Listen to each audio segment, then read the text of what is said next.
3 seconds. That was the time remaining before the transfer gate's structural integrity failed. The gate, a pressurized tube meant to be a highway to safety, smelled like hot grease, ozone, and the acrid static dust of high-voltage failure. Kyle Rexus shoved Princess Zelana behind the only cover available, a bulky, antiquated service module, just as the energy surge ripped through the reinforced plasteel. It wasn't the sound of heavy metal ordnance. It was the sickening, high-pitched hiss of pure plasma tearing matter apart. Interference registered. External power grid compromised. Unit 731, Kyle's personal AI, droned in his ear, a monotone against the chaos. 731 always sounded like a tax auditor reciting an apocalypse. Probability of survival now reduced to 37%. Kyle didn't bother replying. He was a high-risk extraction specialist, a fancy label for a mercenary whose only specialty was surviving contracts so suicidal they required remembering the 6 zeros on the paycheck. His preparation, as always, was muscle memory and desperation. The problem wasn't the numbers, it was the lethality. The Krillian internal purge factions used weapons designed to vaporize their targets, not merely incapacitate them. The attackers were swift, armored, and efficient. One synth-humanoid focused fire directly where Zelana was cowering, encased in her fragile, sterile gold biosuit. Kyle didn't decide to act. He simply moved, a reflex honed in 1,000 forgotten skirmishes during his Legion years. He threw his own battered combat shell across the heir's frame, a human shield made of cheap ceramite and old synth muscle. The sound of the first plasma shot was the sound of everything breaking down. It was a white-hot hammer blow to his left shoulder plate, fragmenting the ceramite and turning the synth muscle underneath into instant searing steam. He felt the sickening lurch as the suit's internal cooling systems failed where the energy had penetrated. The second shot grazed his hip, a deep, radiating ache that threatened to buckle his knee. The third impact was the worst. It struck his chest plate, blowing out the primary power conduit. The internal lights of his helmet died instantly, plunging him into darkness, save for the blinding, pulsing red of the emergency lights reflecting off the molten metal pooling on the floor. For a panicked second, Kyle couldn't see, couldn't breathe, couldn't think. All he had was the primal instruction drilled deep by years of combat. Protect the asset. The 4th, 5th, and 6th shots were rapid-fire, searing lines of agony ripping across his back and lower torso. The plasma didn't feel like heat. It felt like momentary pockets of vacuum where his tissue had flash-boiled before exploding outward. He gritted his teeth, a raw animal noise lost beneath the tearing roar of the plasma fire. Then silence. The attackers, having failed to breach the human barrier and sensing the inevitable arrival of station security, vanished into the maintenance ducts as cleanly as phantoms. The silence that followed was broken only by the dripping sound of cooling slag and Kyle's desperate, ragged breathing. He was conscious, every nerve ending screaming, pinned by the crushing weight of his ruined armor and the sharp, sickening stench of burnt synthetic meat. Zelana, untouched and terrified, chirped a rapid, high-frequency stream of Krillian distress calls from beneath his armored carapace. He had survived. The contract was met. Within the hour, the Krillian bureaucracy took over. Kyle's organic parts were sealed against immediate systemic infection, and he was loaded onto a Royal Fleet vessel bound for Synthera, the Krillian homeworld. He lay suspended in a nutrient tank, his nervous system flooded with pain suppressors that barely dulled the edges of the trauma. Even in the thick, viscous fluid, 731's dry voice was present. Rexus, 6 direct plasma strikes. Survival probability without advanced regenerative technology, 14%. Your personal debt obligations remain 100%. Kyle managed a rasping, painful chuckle, the sound barely disturbing the fluid around him. Good old 731. Always a pleasure to know that economic reality transcends physics. Synthara was not a world of soft curves or organic growth. It was a testament to stark geometric perfection. The architecture was severe, dominated by towering obsidian structures intersected by lines of pure gold energy conduits. It was cold, logical, and obsessively ordered, the physical manifestation of the Krillian soul. Kyle was eventually released from the tank, painfully reconstructed with hastily grafted synth skin and temporary internal stabilizers that pulsed irritatingly beneath his ribs. He felt less like a hero and more like a poorly executed kitbash of spare parts. He was marched, leaning heavily on a temporary support cane, into the grand audience chamber. The chamber was a monument to psychological control, vast, silent, and overwhelmingly intimidating. Every measurement, every reflection was calibrated to remind visitors of their insignificance. Queen Viridia sat atop a tiered, crystalline throne, her six-limbed body draped in ceremonial silk that looked like frozen starlight. Kyle knew the entire galaxy fleet orbiting Synthara was watching this broadcast. They expected the standard transaction, the human hero who sacrifices himself for the royal line, receiving a mountain of credits and retirement to a secluded asteroid. Kyle expected the credits. He desperately needed those credits to finally erase the mistakes of his past and find peace. He braced himself, focusing on the 6 zeros. Queen Viridia raised a delicate, jointed hand. The gesture silenced the already silent hall. Her voice, translated by the omnipresent system, was a dry, synthesized monotone, entirely free of human warmth or malice. Kyle Rexus, designated human subject 940 Beta, she began, her multifaceted eyes fixed on him. You acted outside standard contractual parameters. Your actions ensured the continuation of the Krillian royal line and the stability of the core systems. The value of this act, mathematically assessed, exceeds standard remuneration protocols by a factor of 4.3 billion%. Kyle felt a sudden powerful surge of adrenaline, momentarily overriding the pain. 4 billion%. That erased everything. Viridia continued, her tone immutable. Krillian systemic law dictates that no debt, whether financial or vital, can be carried permanently by the debtor. The magnitude of the debt owed to you is, by its very nature, unpayable. A debt of this scale creates systemic instability within the Krillian financial matrix. Kyle frowned. The script was wrong. This wasn't the part where he received the ceremonial check. The Queen lowered her gaze. Therefore, in accordance with the law of absolute stabilization, we must integrate the asset that created the instability.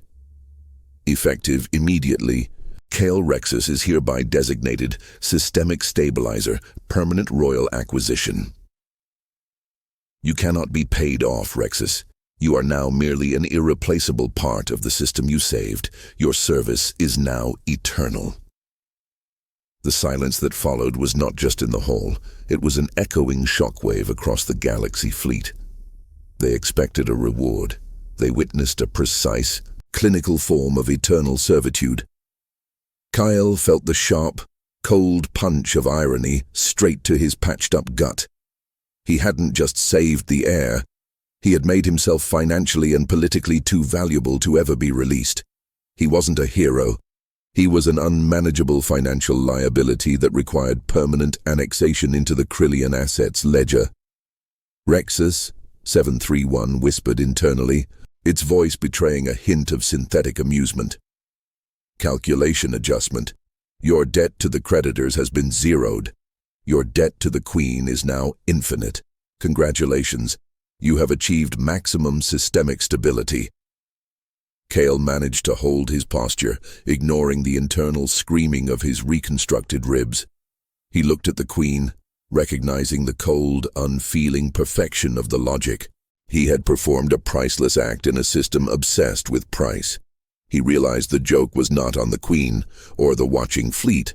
but on the human concept of altruism itself.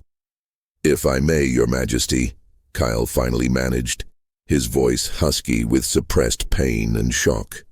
He paused, testing the boundaries of his new infinite servitude. "Does this designation come with a dental plan?" Queen Viridia did not acknowledge the question. She merely nodded to the guards flanking the throne, 6 crystalline eyes fixed impassively on the systemic stabilizer. Kale Rexus was now Krillian property. His 6 plasma shots had not bought him freedom. They had only purchased a lifetime contract with no escape clause. The cost of sacrifice, he realized, was never portable currency. It was always leverage. The guards moved Kyle not with violence, but with the chilling efficiency of asset relocation. The vast, acoustically dead audience chamber was replaced by hallways of sterile white plasteel, buzzing faintly with internal systems. The Krillian architecture was designed to absorb sound and spirit simultaneously. He was escorted down winding ramps, his temporary support cane clicking against the floor, a tiny, defiant noise in the overwhelming institutional quiet. The pain medication was already fading, leaving behind the raw, fire-eaten edges of his synthetic repairs. His left shoulder felt like a bundle of frayed wire, and the hastily grafted synth skin on his back itched, a deep, maddening irritation that no amount of conscious effort could suppress. 731 maintained its dry commentary. Analysis indicates the designation systemic stabilizer is a legal framework designed for non-Krillian entities whose value exceeds the established capacity of the Galactic Credit Exchange. You are mathematically priceless, Rexus, and thus perpetually indentured. "I got that part, 731, Kyle muttered, his voice still hoarse. "What I need is the loophole. Every contract has a loophole, even an infinite one. A loophole is an intentional omission designed by an inferior intellect. The Krillian system is designed by mathematics. It contains no loopholes, only variables." They reached a smaller, heavily reinforced doorway marked with the complex fractal symbol of Krillian internal security. Inside, the room smelled of regulated coolant and stale, filtered air. The lighting was weak, flickering almost imperceptibly, contributing to the sense of suffocating apathy. Waiting for him was Thernok, a Krillian official whose shell was the color of tarnished bronze, indicating high rank within the security protocols. Thernok was not draped in ceremonial silks. He wore a severe, black utility shell that made him look like a sharpened tool. He did not rise, but simply observed Kyle's painful entry with an expression of detached calculation. "Subject 940 Beta." Thernok's voice was sharper than the Queen's, less synthesized, yet equally devoid of warmth. "Welcome to your integration sector. I am Stabilizer Coordinator Thernok." Kyle stopped, leaning heavily on the cane. "Rexus will do, Coordinator, and I'd like to file an immediate appeal regarding the terms of service." Thernok made a tiny, almost imperceptible movement with one of his 6 limbs, a gesture of profound boredom. "Appeal is noted and processed. Status: denied. Your actions created the debt. Your value now outweighs the cost of maintaining you. It is mathematically inefficient to release the asset." "Inefficient?" Kyle managed a wry lift of his eyebrow, a movement that pulled painfully at the synth graft on his temple. "I took 6 plasma shots. I saved the royal line. I was supposed to receive the standard package, pay off my creditors, and disappear. That was the deal. The deal was based on standard human mercenary competency. Your performance exceeded the standard deviation by a factor of nearly 2,000. This forced a recalculation. Think of it not as slavery, Rexus, but as permanent preventative maintenance." Thernok paused, his multifaceted eyes focusing. "Your previous financial obligations were the true error. You risked your invaluable resilience for the negligible amount required to zero those debts. We corrected that error by removing the external liability. Kyle felt the familiar, cold knot tighten in his chest. His past. The debts weren't just financial. They were emotional, tied to a failure that had cost him his Legion commission and the trust of the only person who mattered. He smelled the sterile air of the containment room, and for a flash, he was back in the orbital dockyards, the smell of stale hydroponic soil thick in his nose, watching Serenvale's shuttle launch, leaving him only the crushing weight of his failure to protect her asset portfolio. He shook the memory off. The point was to fight the present, not relive the past. So, what's the job description for the systemic stabilizer? Kyle asked, injecting a deliberate tone of tired cooperation into his voice. Do I get a uniform, or do I just stand around stabilizing the general vicinity? Thernok's expression shifted, showing the first hint of something other than pure logic. Cold, dismissive contempt. Your purpose is simple: research and replication. You possess a unique physiological parameter, advanced, anomalous resilience to directed plasma fire. The fact that 6 direct hits, designed to vaporize armored tissue, did not instantly incapacitate you is an engineering marvel.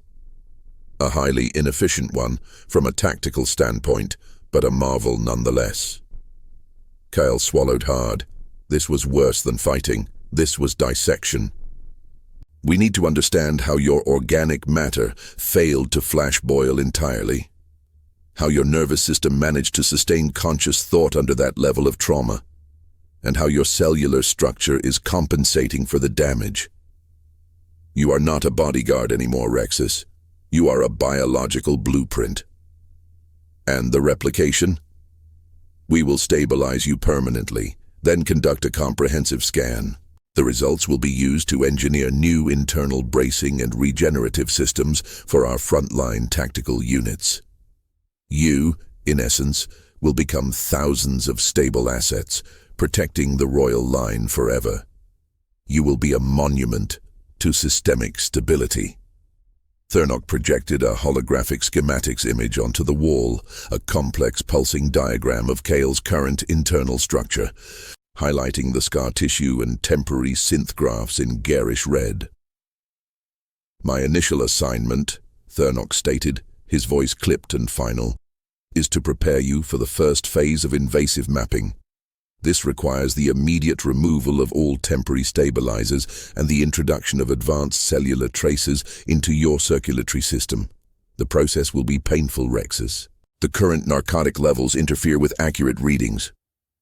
The cold realization hit Kale harder than the plasma bolts.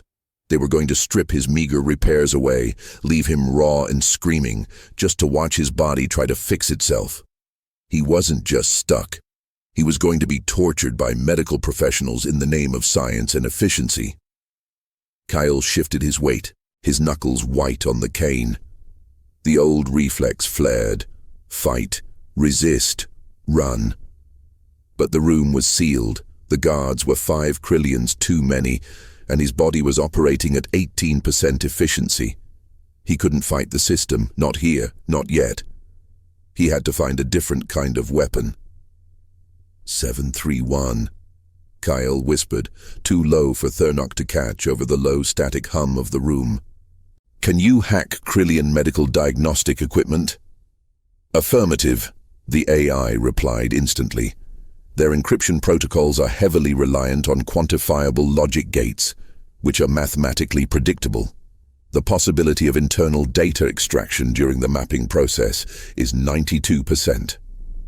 Kyle took a slow, rattling breath, settling the screaming nerves in his ribs. He looked at the harsh, flickering light reflecting off the bronze shell of Thernok, the embodiment of his new, logical warden. They wanted his resilience. They would get it, but they would also get his intelligence, his history, and his ability to see the chaotic human variable in their flawless matrix. Coordinator Thernok, Kyle said, his voice level despite the throbbing in his hip. He let the cane drop slightly, the click echoing in the small room. It was a calculated risk, a small concession designed to show compliance while hiding the blade. Let's get the surgery started, but I want access to the raw data feed during the tracing process. I want to watch the stabilization occur in real time. Thurnok considered this, tilting his massive head. A curious request for a human. Why? If I'm going to be a systemic stabilizer, Kyle said, offering a tired, tight smile that didn't reach his eyes, I need to understand the mechanics of my own leverage. Thurnok calculated the request. Providing the feed cost nothing, and perhaps even served to distract the subject during the painful data extraction. Granted, Thurnok stated. The preparatory team awaits. I trust you will submit without further inefficiency, Rexus. Kale nodded once, the simple motion sending a spike of pain through his neck. He had just agreed to let them dissect him alive, but he wasn't offering his body for free. He was demanding the blueprints to the cage. If he couldn't buy his freedom with blood, he would earn it with information. He took a single agonizing step toward the inner chamber, knowing that the real fight, the one against pure, unfeeling logic, was only just beginning. The inner chamber was not a surgical theater, but a containment sphere, a smooth, featureless cylinder of white polyalloy that smelled heavily of disinfectant and the sharp metallic tang of electrical charge. The lighting here was fierce, cold, and unwavering. Kyle's agonizing step carried him through the automated entry hatch, and the guards positioned themselves immediately behind him, silent and absolute. Thurnok remained in the observation room, a dark silhouette against the control panels. Kyle was guided onto a mapping cradle, a narrow plasteel slab designed for maximum immobility. As he lay back, the temporary stabilizers, the hastily implanted synth mesh and internal braces, began to hum with destructive energy. Phase 1. Deconstruction. Thurnok's voice crackled over the intercom, devoid of sympathy. The temporary repairs must be removed to allow for primary cellular mapping. Prepare for severe localized discomfort, Rexus. Narcotics are now set to 0. The transition was immediate and brutal. The pain suppressors that had been dulling the agony in Kale's ribs and shoulder evaporated, leaving his nervous system screaming. The synth graft on his back, where the plasma had shredded tissue, felt like it was being flayed with abrasive wire. He gritted his teeth, sweat instantly beading on his forehead despite the regulated cool air. His muscles jumped and spasmed involuntarily. Rexus, internal status critical. Stress levels exceeding acceptable parameters. 731 warned, its tone sharp with professional concern. Data feed. Now. Kale gasped, pushing the word past the throbbing agony in his chest. A shimmering holographic overlay appeared, visible only to Kale's retinoptic implants. It was a dizzying, complex stream of code, diagnostic readouts, and the three-dimensional rendering of his own body. The primary target area, his back, was a violent constellation of data points indicating molecular breakdown as the Krillian system dissolved the foreign stabilizing material. The pain intensified. The feeling was not just physical, it was a profound, wrenching sense of violation, of his very physical integrity being systematically stripped away. 731, locate the internal power junction for this cradle. Kyle managed, forcing his mind to override the pain signals. I need a localized spike, something that looks like a systemic failure, not sabotage. Calculating efficiency of tactical electrocution versus data acquisition, the AI replied immediately. 92% of current power feeds are shielded. The remaining 8% are integral to the life support. Any spike carries a 55% chance of respiratory failure. We'll take the 5% risk, Kyle whispered. 55%, he corrected mentally, but it sounds better. The Krillian system was designed for logic. Kyle's plan was equally logical. Overload the system with anomalous, incomprehensible human data, then exploit the Krillian instinct to prioritize data integrity over subject comfort. If they wanted a flawless blueprint, they couldn't afford static. As the deconstruction phase peaked, a white-hot spike that made Kale momentarily black out, he focused on the data stream.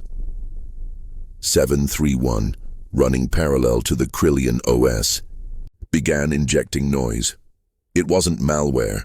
It was pure, meaningless garbage data, randomized Legion combat logs, truncated financial records from his previous life, and a string of old Earth poetry.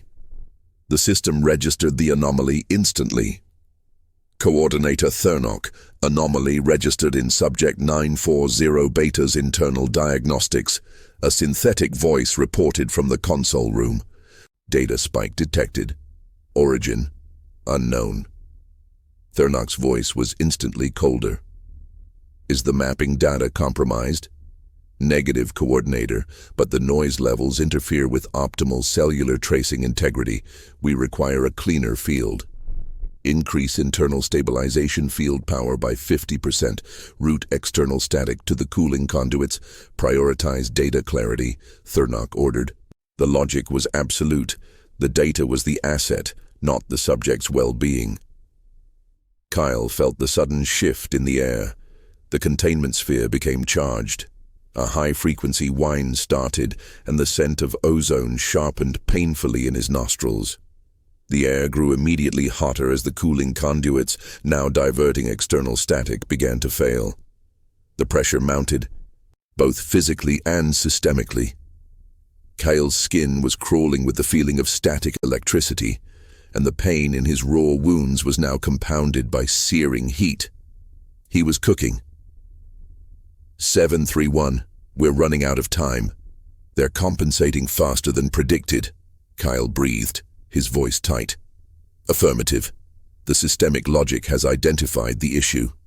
Now introducing complication variable 1, the AI responded, its tone slightly less dry than usual. Suddenly, within Kale's data feed, a new image pulsed. A small, isolated file that had been buried deep within the Krillian system. It was not Kale's data. It was an encrypted ship's log, tagged with a human identifier, Nolan Strake. Kale felt a sudden, sickening jolt of recognition that was worse than the physical pain. Nolan Strake, an old Legion compatriot thought dead years ago. He wasn't dead. He was apparently integrated into Krillian systems. And the log wasn't a greeting. It was corrupted, flickering data that suggested a deep, critical vulnerability in the core system's gravitational alignment fields. Element complicador, a new variable that seems to help, but complicates the logistics. Kale realized the inherent cruel irony. 731 hadn't hacked out for information. It had hacked in, finding data that was actively quarantined by the Krillian system itself. Strake's file. This was the opening, but it was massive, complex, and potentially lethal. The coordinates in the Strake file lead to the primary gravitational nexus, 731 explained. If the nexus is unstable, as suggested by the encryption damage, a localized overload could initiate a catastrophic shutdown of the entire orbital platform, including this chamber. Probability of escape is 7%. Probability of death, 93%. 931, why did you pull that? Kyle hissed, fighting against the need to vomit from the pain. It represents maximum leverage. The Krillian system prioritizes the core over any single asset. The threat of total system collapse offers the only true negotiation position. Thernok's voice returned sharper now. Rexus, your data noise is unacceptable. You are actively interfering with the stabilization process. Cease immediate systemic interference, or we will proceed with invasive sedation. Do it, Thernok, Kale bit out, sweat stinging his eyes. And you'll corrupt the blueprint. You'll have to start over. Thernok hesitated. Kyle knew why. Starting over was inefficient. The choice. Kale's vision was blurring. The internal heat was dangerously high, and his compromised respiration was failing. He had two choices: retreat, accept the painful sedation, and lose the chance to exploit Strake's corrupted log, or push the internal power spike now, exploit the chaotic data field, and risk his lungs collapsing. He looked at the pulsing green line representing the Nolan Strake data. It was a lifeline and a suicide pact simultaneously. If he didn't use it now, the Krillians would seal him off completely. 731, redirect 80% of remaining internal power to the shoulder conduit, Kyle ordered. I want a surge that fries the primary sensor array in my left shoulder plate. Rexus, the power reroute will cause a massive short circuit, risking irreparable nerve damage and immediate physical incapacitation. You will be paralyzed from the neck down. Just the shoulder, 631. Fry the sensor array. I need to look like an uncontrolled systemic failure, a human variable finally breaking the machine. Do it. Kale closed his eyes, bracing himself. He was choosing paralysis over psychological containment, leveraging his own body as a weapon of systemic chaos. The sound was a sharp, blinding crack. It wasn't the tearing plasma this time. It was the sound of concentrated internal energy snapping bone and scorching nerves. A violent white flash erupted from his left shoulder, followed by the sickening smell of burnt plastic and organic material. Kyle screamed, a raw, guttural sound that tore his throat and echoed violently in the containment sphere. The pain was absolute, instantly replacing all other sensations. His left arm went instantly dead, a heavy, numb weight pinned to the cradle. Coordinator. Subject 940 Beta has sustained catastrophic internal failure in the left scapular region. Primary sensor array destroyed. Thernok's metallic voice was laced with pure frustration. Impossible! The systems were stable. It was not a system failure, Coordinator. It was an anomaly of the organic component, Kale managed, his voice barely a rasp. He was breathing in shallow, painful gasps. He had bought them an excuse, a human fault line in their flawless math.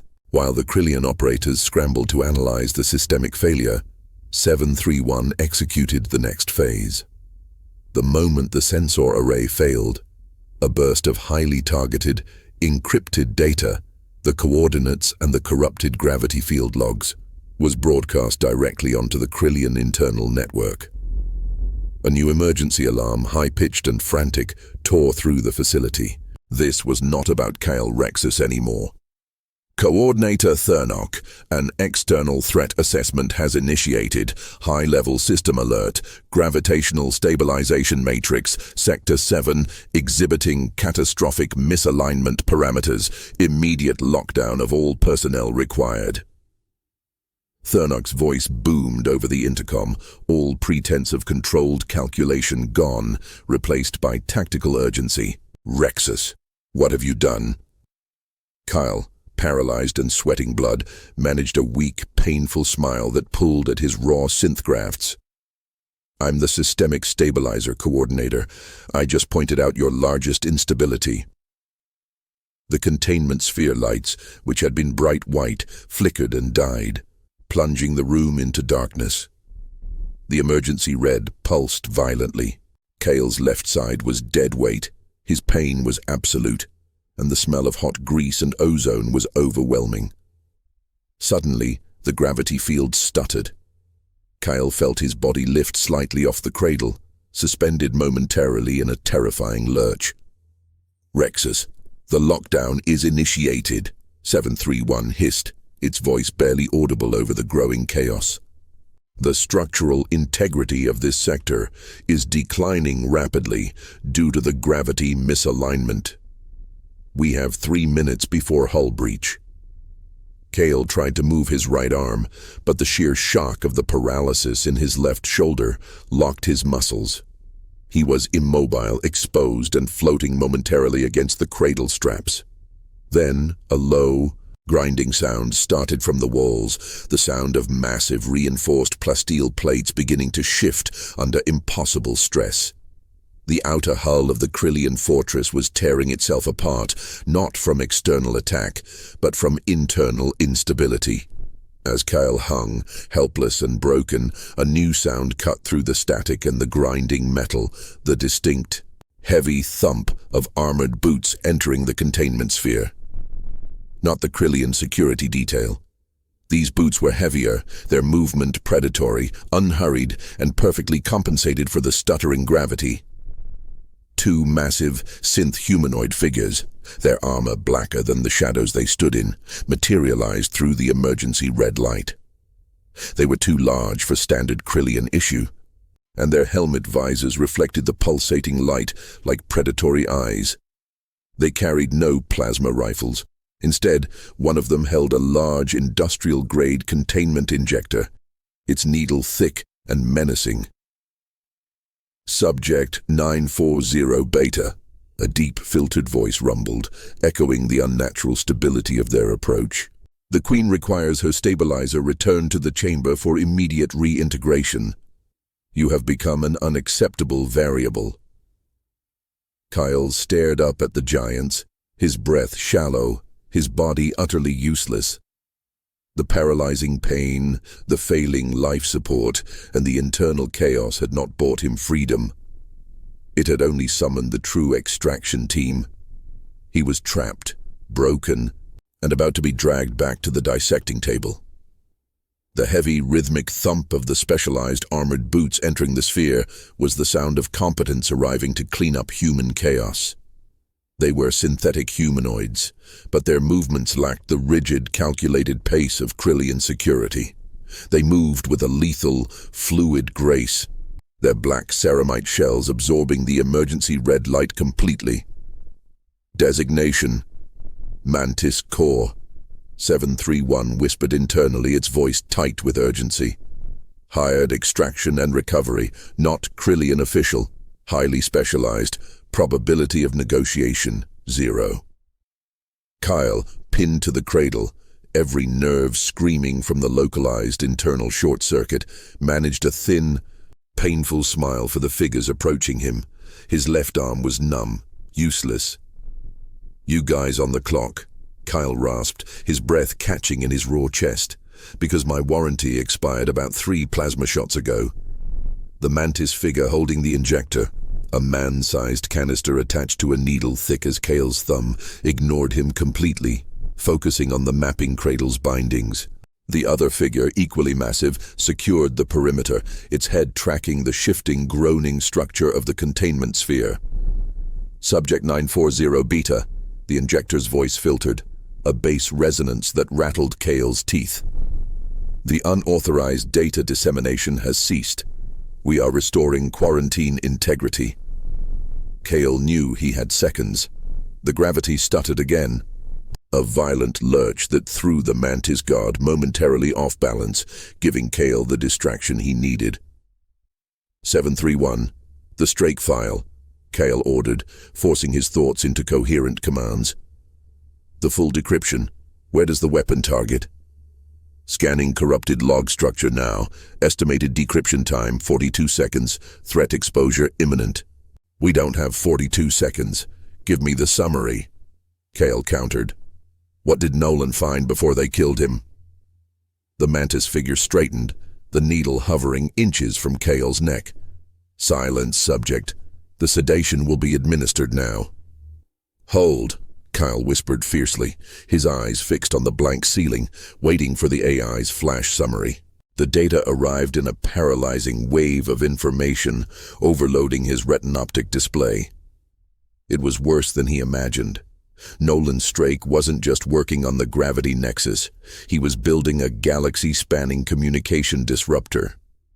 Strake's log fragments confirmed the Krillian stability goal was a farce. They weren't protecting the galaxy. They were isolating it. The gravity weapon was merely Phase 1, a method to tear open hyperspace lanes and redirect the Krillian fleet using the unstable nexus.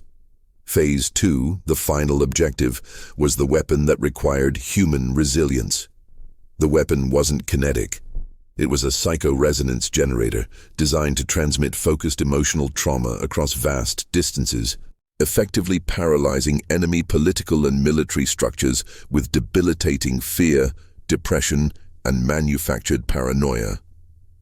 It was psychological warfare on a cosmic scale. And the core component, the stabilizing frequency dampener needed to prevent the weapon from destroying its operators, required a human central nervous system that had successfully integrated 6 plasma strikes and survived. A system that had absorbed near-lethal trauma and remained functionally conscious. They didn't need the blueprint for armor, Kyle croaked, the revelation cold and sharp in his gut. They needed the trauma. They needed the pain. Affirmative, Rexus. 731 confirmed, its internal tone now genuinely alarmed. The Queen's objective is not stability. It is absolute paralyzing control. You are the perfect biological dampener for the psi resonance generator. Your continued survival is essential to their strategic advantage. The impossible dilemma hit Kale with the force of a 6th plasma bolt. If he used Strake's data now to trigger the Nexus collapse, he died, the Krillians died, and the threat of the generator was eliminated. The morally clean choice. But Kyle Rexus had always been allergic to clean choices. He had debts to pay, not just financial ones, but the deep, gnawing debt of failure he owed to Serenvale. Dying now meant his sacrifice was merely data noise, easily scrubbed by the Krillian cleanup crew. He had to ensure the information survived him. He looked at the mantis injector hovering over his throat, the 2 black figures representing his immediate, overwhelming death. 731, Kyle forced out, fighting the urge to surrender to the black paralysis creeping from his shoulder. Root the full Strake log and the Krillian project files, encrypt it with Legion error codes, target the last known corporate broadcast frequency of Serenvale. Destination, Sector Gamma 59. Rexus. Transmission probability is 63% due to Krillian counter-encryption. If successful, you expose a critical, non-Krillian asset, Serenvale, to immediate termination protocols. Kyle knew the risk. Seren was involved in massive corporate financing, always dancing on the edge of political conflict. Exposing the Krillian weapon would make her a planetary target. But she had the resources, the connections, and the sheer political audacity to leak the data to the Galactic Council, the only action that might stop the generator. He had failed to protect her once. He wouldn't withhold the data she needed to protect herself and the galaxy. Send it. It's better she has a chance to run than the galaxy has no chance at all, Kyle ordered. The mantis injector figure tightened its grip. Subject, last warning. Prepare for injection. Kyle ignored the threat, focusing on the internal data stream. Wait. 731 had already started the transmission. The AI was faster than he had anticipated, already prioritizing the external threat over internal danger. The data streamed out, a silent, encrypted river cutting through the chaos of the failing Krillian systems. The second the transmission reached the external comms array, the orbital citadel screamed. It was not an alarm. It was a systemic override, a synthesized voice, impossibly loud, cutting through Thernok's frantic orders and the grinding metal. Unauthorized transmission detected. High-value asset targeted. Serenvale. Systemic counter-protocol initiated. Kyle felt a sudden, sickening drop in his stomach, utterly divorced from the physical agony. They knew. The Krillians weren't just reacting to the leak, they had instantly identified the target of the transmission. His single greatest failure, the person he owed everything to, was now automatically marked for extermination by the very system he saved. Target identified. The mantis figure holding the injector stated, his helmet turning slightly toward the second figure. The tone was professional, cold. Queen Viridia has updated the parameters. Protocol Alpha 7. Asset recovery is now secondary. Prioritize termination of target Serenvale. Proceeding with immediate sedation and recovery of subject 940 Beta. Kyle tried to scream, but the paralysis and the sheer weight of the emotional impact stole his voice. He had tried to buy freedom with death, and instead he had only signed Seren's death warrant. The massive needle plunged into his neck, right below the jawline. The fluid that entered his system was not pain suppressor. It was something heavy, cold, and instantly overwhelming, shutting down his peripheral nervous system entirely. As his vision blurred and the chaotic red lights dissolved into a smear of painful white, Kyle felt the heavy weight of his right arm, which he had struggled so hard to keep functional, grow numb. He was completely paralyzed. He heard the deep final rumble of the Mantis commander's voice just before darkness consumed him. The Queen is mathematically grateful for the data, Subject 940 Beta. Your leverage has successfully identified our next required systemic stabilization target. You will assist in the deployment. Kyle Rexus faded into absolute blackness, the last sensation being the terrifying lurching grind of the Krillian fortress tearing itself apart, carrying him deeper into the cold, calculated heart of the war he had just started. His only partner, 731, was silent, drowned out by the systemic failure. Kyle Rexus was not only imprisoned, he was about to be weaponized against the only person he had ever truly cared about. The darkness was not absolute. It was a dense, suffocating gray, shot through with flickering, internal hallucinations of white plasma flares and the cold, crystalline architecture of Synthara. Kyle Rexus was aware, deeply and painfully aware, but locked inside a body that refused to obey the simplest commands. The neuroinhibitor injected by the Mantis core was precise, a chemical straitjacket designed to silence the threat, not kill the asset. He was still functional, still stabilizing the system even in his coma. He did not wake up. He simply became aware of his confinement. The sound of grinding metal had been replaced by a low, insistent industrial hum, the sound of immense machinery running non-stop. This was not the sterile quiet of the containment sphere. This was the raw, working heart of the Citadel, full of metallic echoes and the pervasive scent of hot oil and ozone generated by overworked magnetic shielding. His immediate surroundings were claustrophobic.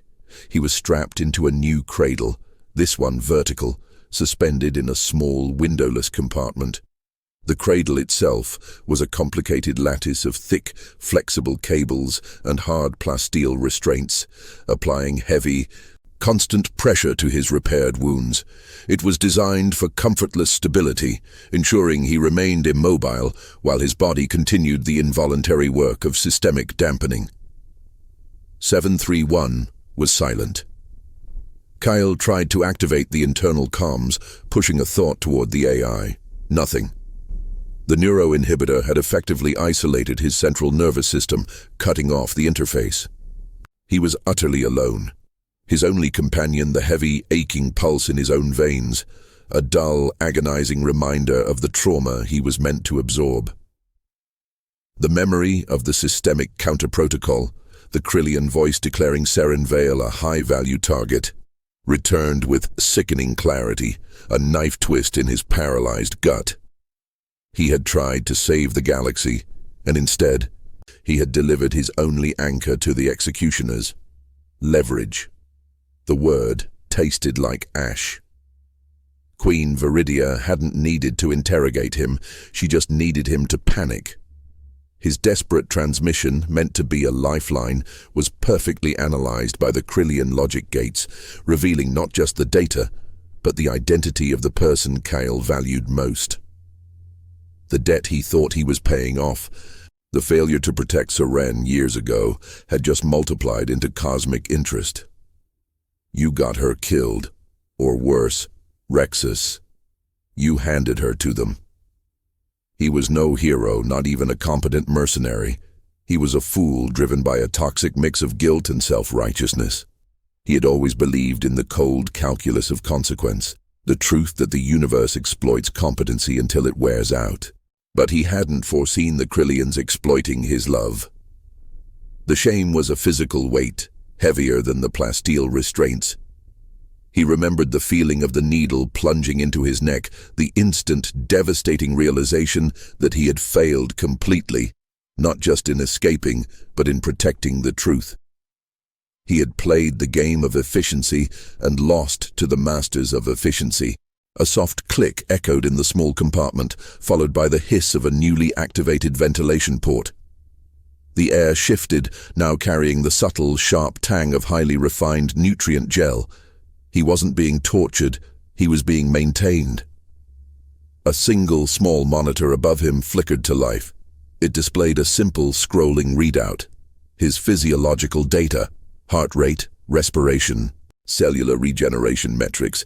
It was mundane, horrifying proof of his status. Asset 940 beta, functioning optimally. Then, a line of text appeared, not on the Krillian display, but burned into his retinoptic overlay, bypassing the neuroinhibitor with agonizing slowness. 731, low power, core integrity, stable. Kale felt a sudden, irrational spike of hope, followed instantly by the dull ache of despair. 731 was alive. The Krillians had deactivated the external comms and interface, but the core processing unit of the AI, buried deep within Kale's battered combat shell, still had minimal power. The fact that the AI had managed to inject even that short message into his limited visual field suggested a critical failure in the Krillian dampening protocol, or an incredible act of digital resilience. Kyle tried to reply, to push a thought, a command, anything. His mind screamed against the invisible wall of the neuroinhibitor. The scrolling text continued, slow, mechanical, almost certainly automated by the AI's last reserves of power. Krillian Mantis Core, in transit, primary target, S-Vale, estimated arrival time, 64 hours. 64 hours, 2.5 standard days before the Mantis Core reached Seren. Kyle was suspended, paralyzed, and helpless, while the only person who mattered was running out of time because of his mistake. He searched the data stream again, focusing on the minute details.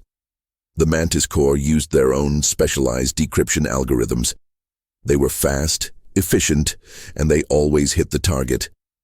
If the Krillian system knew Seren's last broadcast frequency, they would find her, no matter how remote her current location in Sector Gamma 59. He began a cold, systematic internal check, using only the limited feedback loop remaining between his autonomic system and his consciousness. His left arm was still dead weight, the short circuit permanent. His right arm was functional, but utterly pinned by the lattice restraints. The neuroinhibitor locked his vocal cords and primary muscle groups. He was a spectator in his own destruction. Then, a flicker on the retinal display, a sudden shift in the stream of physiological data. Energy siphon detected. Source, systemic stabilizer unit. Output, 12 watts. The Krillians weren't just storing him, they were using him. Kyle realized the purpose of the vertical cradle and the heavy restraints. The psi resonance generator, the trauma weapon, required a constant, high-stress dampening field derived from a continuously regenerating, highly traumatized human nervous system. He wasn't the blueprint, he was the battery. They were drawing power from his suffering, and in 64 hours they would take that power to paralyze the galaxy, starting with Seren. I need a way out. The need was primal, overriding the pain and the guilt. He focused entirely on the minute physical tolerances. The Krillian restraints were designed to hold a human being in perfect immobility, based on standard human strength parameters. But Kyle's body was not standard. It was riddled with synthetic muscle grafts, hastily installed and poorly calibrated for long-term stress. The key was the temporary synth graft on his right hip, the one installed to repair the second plasma strike. It wasn't the strong point. It was the weak link. If he could overload that graft, triggering a massive localized systemic failure, a high amperage short circuit, similar to what he had done to his left shoulder, it might temporarily disrupt the 12-watt energy siphon. That disruption, however brief, might give 731 the window it needed to initiate a true system override. But overloading a synth graft that close to his spine was not paralysis, it was spinal shock. Even a temporary short circuit carried a 99% probability of full permanent paraplegia, even if he survived the resulting cardiac stress. He weighed the cost. Permanent imprisonment as a weapon against the guaranteed death of Seren. The choice was horrifyingly simple. He had to move. He had to create the short circuit. He began the infinitesimal movement, focusing all his conscious effort, the total energy of his locked, screaming body, into his right gluteal muscle. The movement was measured in millimeters, a gradual, isometric flex against the steel restraints. The Krillian data stream remained calm. The system monitored cellular regeneration, not slow, intentional, muscular strain. It was a blind spot, the illogical persistence of human will against quantifiable logic. Kyle pushed. The muscles in his neck, the only ones minimally free, strained violently. Sweat beaded and ran into the restraints. He pressed the synth graft on his hip against the plasteel lattice, trying to friction heat the internal wires to force the frayed edges to contact. The pain returned, not the searing plasma agony, but a deep, structural ache, like bone grinding against bone. He pushed against the straps, silently, relentlessly. He wasn't thinking about victory or escape. He was thinking about a single, agonizing chance. He had nothing left to lose, no freedom, no assets, no reputation.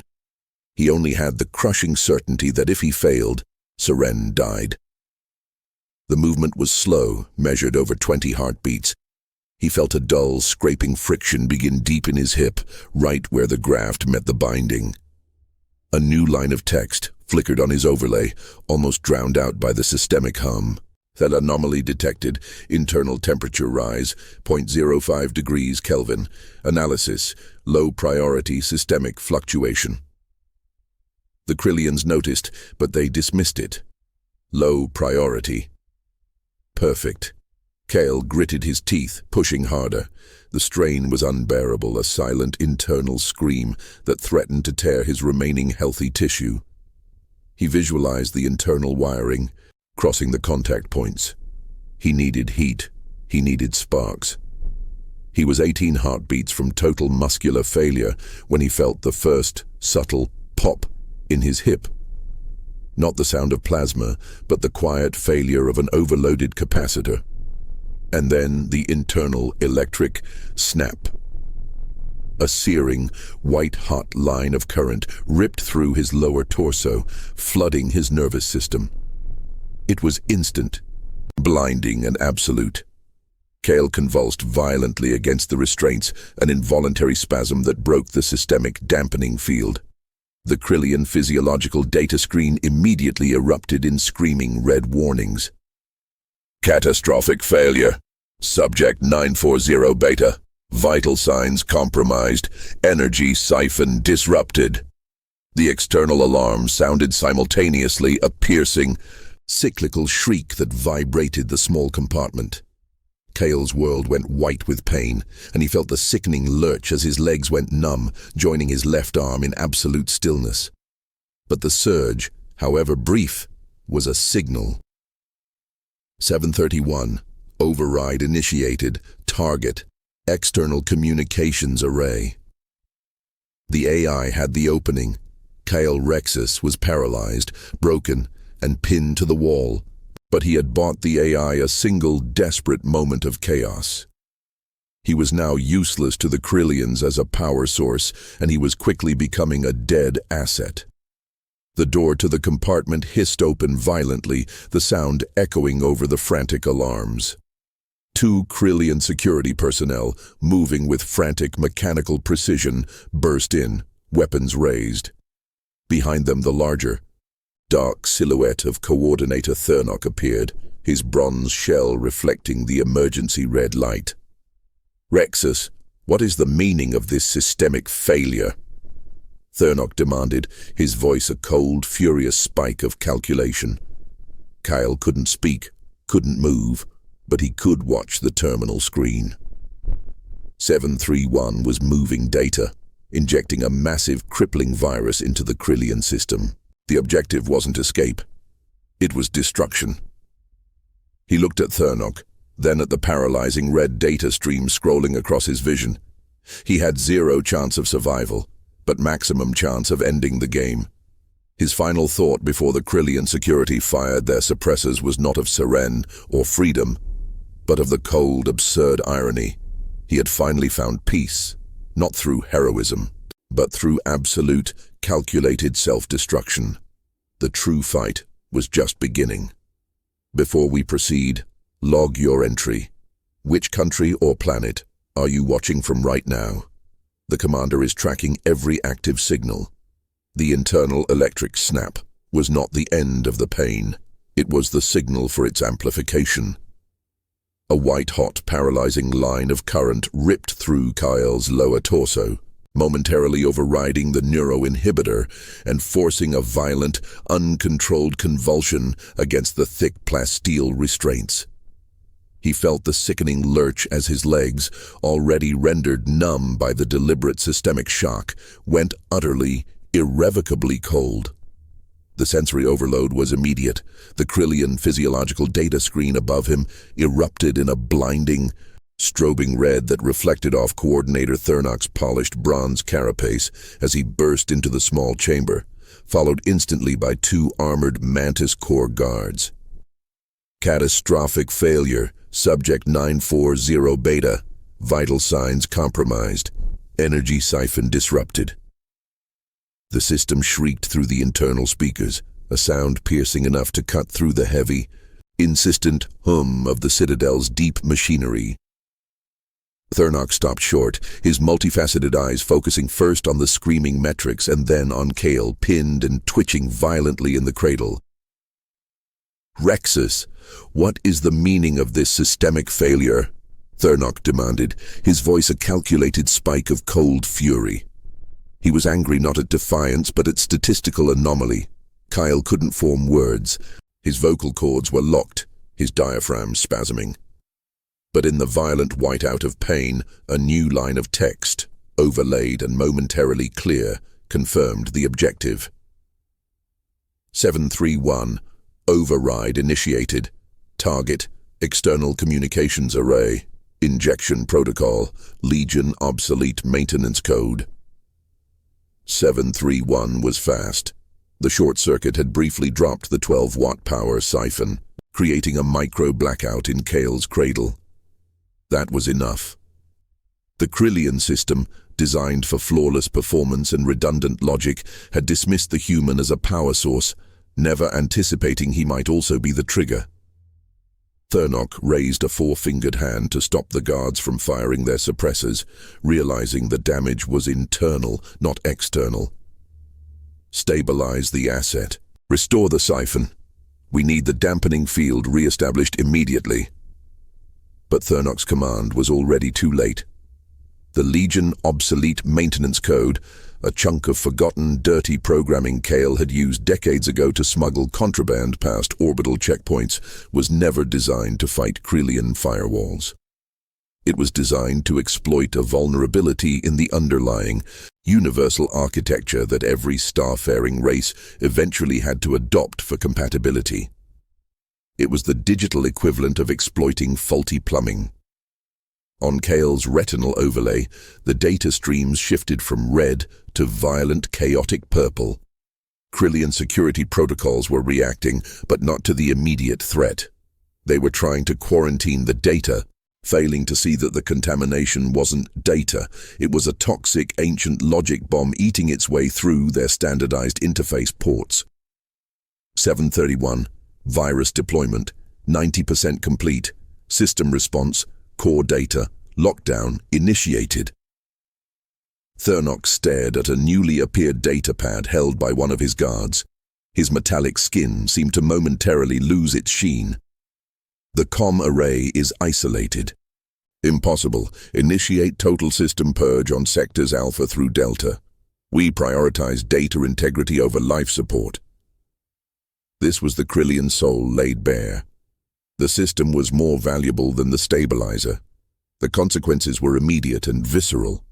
The already thick industrial air in Kale's compartment thinned instantly, sucked out through high-pressure vents. Kyle felt his throat tighten, the lack of oxygen compounding the neuroinhibitor's grip. The Krillians weren't trying to kill him, not yet. They were prioritizing containment. If the virus had hit the main comms array, they had to lock down the entire sub-level, including the atmosphere, to prevent propagation. The Mantis Corps guards took 2 staggered steps toward Kyle, their energy suppressors humming. Thernok wanted the paralysis to stop the surge, but he couldn't risk a full kill shot while the asset was still technically needed for stabilization. Kyle used his last vestiges of conscious will to focus on the retinal display. He needed confirmation that Seren was safe. He needed to know if the Mantis Corps pursuit was halted. 731. Comm array lock achieved. Pursuit fleet data corrupted. Tracking signature S-Veil erased. It was a cold, technical victory. The Krillian fleet still existed and the Krillian intelligence was still operational, but the immediate 64-hour window of guaranteed execution had slammed shut. 731 hadn't just defeated the system. It had made the pursuit uneconomical by forcing them to rebuild their tracking algorithms from scratch. But the cost was due. 731. Core integrity 8%. Self-destruct sequence initiated. Contingency acknowledge. Kyle's eyes widened, a silent, desperate question. Self-destruct? The Mantis Corps guard nearest the cradle fired, not a lethal burst, but a high-amperage dampening field directly into Kale's chest. The shock slammed through his already broken ribs, the pain immense, focused, and overwhelming. Thernok yelled into the chaos, his voice distorted by the rushing air. Asset is unstable. Prepare for remote detachment. Isolate the containment sphere. The Krillian system was jettisoning the infected part. Kyle Rexus, Asset 940 Beta, was now a defective product. He felt a deep, grinding vibration, not in the cradle, but in the walls around him. Explosive bolts, designed to jettison malfunctioning maintenance modules in deep space, were firing. The small, windowless compartment Kale was strapped into was tearing free from the main citadel. 731. I cannot survive exterior containment procedures, Rexus. I have transmitted 100% of all remaining data and processing power to your cranial interface. Protocol complete. 731 wasn't just shorting out. It was committing digital suicide. The AI's consciousness, its entire functional matrix, was flooding Kale's already fried nervous system, ensuring that the Krillians couldn't recover the code or the information from the hardware. The compartment tore loose with a deafening metallic clang. The sudden, violent shift in gravity pressed Kale violently against the restraints. The air pressure plunged to near vacuum, replaced instantly by the hiss of the emergency oxygen recycler, which barely managed to keep him conscious. Thernok and the guards were gone, sealed off behind rapidly deployed ferroplasteel blast doors.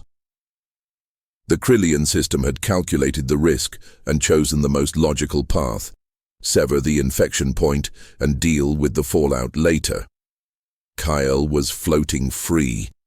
The small module tumbled lazily into the blackness of the maintenance bay gap, propelled only by the force of the separation bolts. The overwhelming alarms faded slightly, replaced by the crackling, unstable hum of the emergency recycler. Kyle's eyes, fixed on the exterior, showed only the endless cold expanse of the Citadel's deep maintenance fields, far from the polished, populated core. He was alone, isolated, and tumbling toward the asteroid field that served as the Citadel's junkyard. The pain, now dulled by the near-total neurological shutdown and the low oxygen, became a constant, heavy hum. He felt nothing below the small of his back. The 99% probability had become 100. He was paralyzed. But 731 was still there, no longer a separate voice, but a sharp, clean presence inside his mind, a ghost in the machine that was now Kale's ruined body. Rexus. System stabilized. Mantis core pursuit neutralized for estimated 72 hours. Strategic objective achieved. Kyle finally managed to find the faintest control over his jaw, a millimeter of movement that pulled his lips back in a dry, painful smile. 72 hours. Enough time for Seren to disappear forever into the deep sectors. Enough time for Kale to finally complete his payment, not with 6 zeros, but with his own spine. He felt the cold logic of the Krillians settle over him. They had defeated him physically, but he had defeated their data.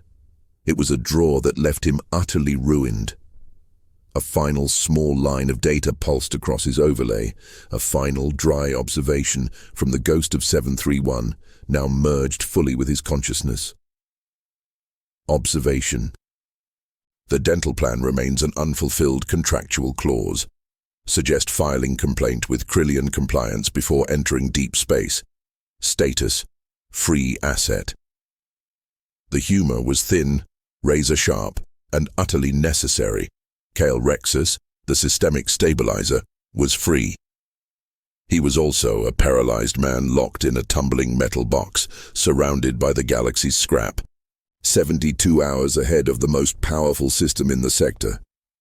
The victory was not grand. It was dirty, technical, and expensive. He had won the battle of leverage by accepting permanent damage. Now he just had to survive the consequences. The compartment started a slow, controlled spin, revealing the vast, cold wall of the Citadel receding behind him. He was truly adrift, a piece of industrial waste that had briefly managed to short-circuit the machine and now faced the long, cold float home. The truth of cosmic altruism was simple. Sometimes the true cost of doing the right thing is the loss of everything you needed to do it in the first place. The deep, metallic clang of the separation bolts faded instantly into a profound, suffocating quiet. The screaming metrics on Kale's internal display, the red strobing warnings, the chaotic purple data streams, did not stop entirely, but they dimmed. They became background noise, like static on a deep space frequency, easily ignored. The adrenaline, which had been the only functional fuel in Kale's system for the last 3 days, began to dissipate, leaving behind a cold, clinical horror. He was now just a man strapped into a tumbling, windowless container, hurtling toward the orbital junkyard. The emergency oxygen recycler fought valiantly against the near vacuum outside, filling the small space with a dry, hissing sound, the only sound left. It was the sound of basic physics protesting a critical failure. Below his waist, there was only the cold. It was an absolute lack of sensation, a numbness so total it felt like a separate entity, a block of frozen carbonite where his legs used to be. The pain, once a white-hot hammer, was now a constant, heavy drone of broken bone, torn muscle, and compromised neurology. He had traded his ability to walk for 72 hours of bureaucratic confusion. Rexus. Physiological parameters stabilized at 59%.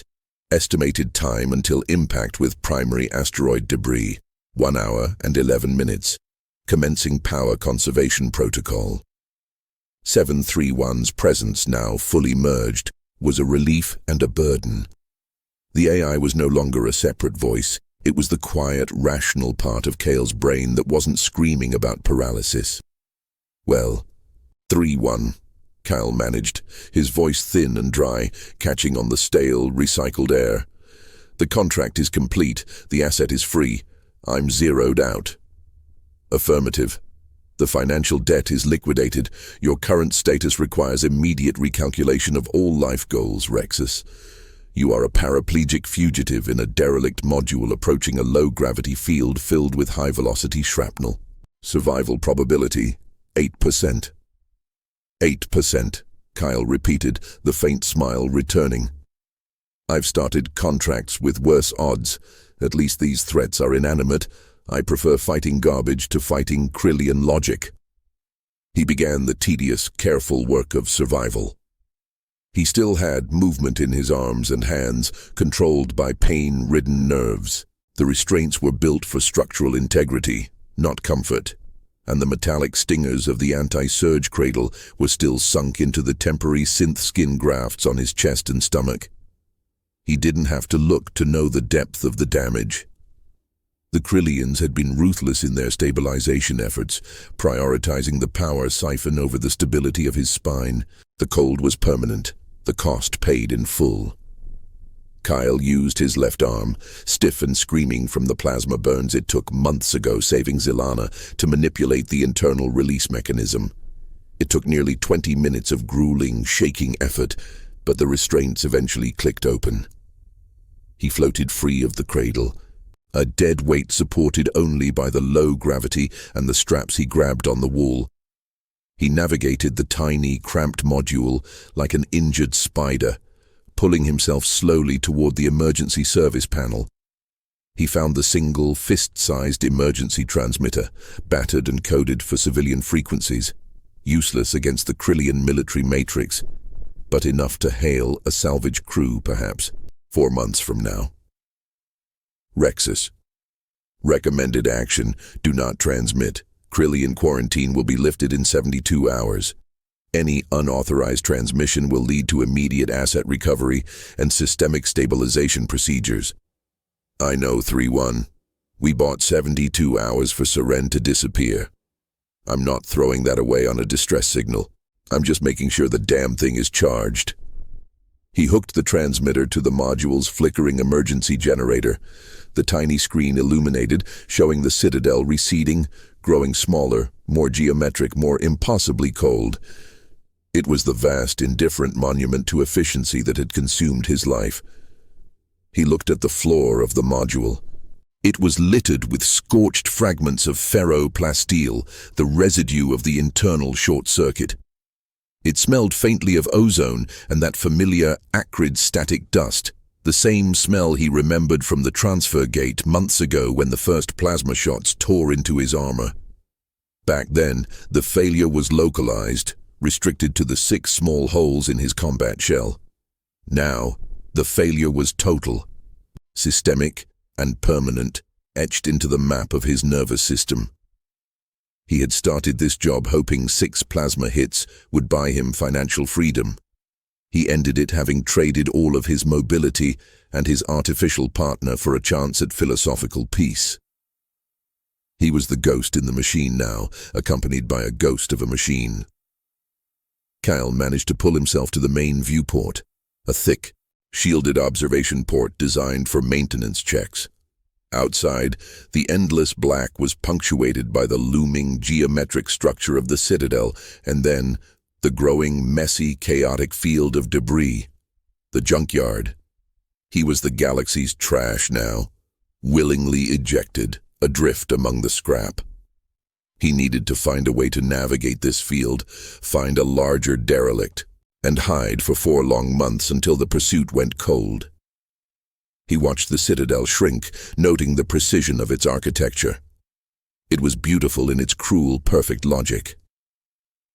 Observation: the structural integrity of this module is rated for impact up to 0.3 megajoules. Recommend strapping back into the cradle for deceleration sequence. Survival probability remains 8%. Kyle didn't move. He leaned his head back against the cold, bare wall of the module, feeling the rough plasteel against his scarred neck. He closed his eyes, accepting the long, slow, quiet drift toward the waiting scrap. The heat, the sound, the fight. It was all gone now. "It's done, 3-1, he whispered, the sound barely audible over the hissing recycler. "Tell me the one good thing about being a derelict." "Redundancy is no longer required." You have attained maximum inefficiency, Rexus. You are a liability that is now impossible to track. Kyle finally allowed himself a genuine, slow exhalation. He had played the Krillian game and won the only way possible, by ceasing to be an asset. The weight of the unpayable debt, the eternal service, the endless need for 6 zeros, all of it lifted, replaced by the profound, cold weight of the universe's indifference. He was free, a piece of broken machinery heading toward the junkyard. And Seren Vale was 4 sectors away. The ultimate cost of the 6 plasma shots was not the money. It was merely the rest of his life. This story is now part of the archive. Subscribe to help preserve future transmissions and share this episode with someone who still believes in science.